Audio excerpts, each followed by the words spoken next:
Terus menipisnya stok darah selama masa pandemi COVID-19 berlangsung membuat berbagai pihak kini terus menggelar aksi solidaritas donor darah.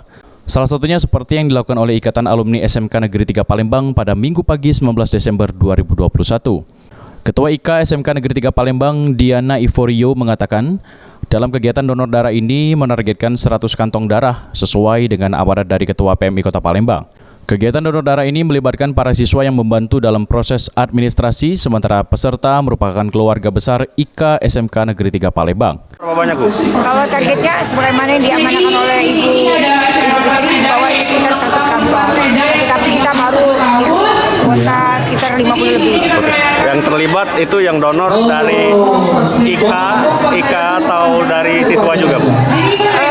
Kita yang terlibat alumni masih. Karena kita memang masih ikatan alumni dan keluarga besar. Sementara itu, Kepala Dinas Pendidikan Kota Palembang, Ahmad Zulinto, mengapresiasi kegiatan sosial yang dilakukan. Semoga dengan kegiatan ini target 100 kantong darah dapat tercapai dan diserahkan kepada PMI Kota Palembang untuk disalurkan ke masyarakat yang membutuhkan serta dapat diikuti oleh alumni sekolah lain. Berkaitan dengan donor darah, ini adalah suatu pekerjaan atau kegiatan sosial. Mudah-mudahan hari ini yang katanya akan mencapai 100 pendonor darah itu bisa tercapai dan ini bisa kita sumbangkan kepada PMI dan yang berhak menerimanya. Ini adalah kegiatan sosial yang sangat luar biasa.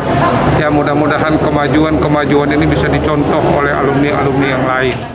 Sandi Pratama, PAL TV.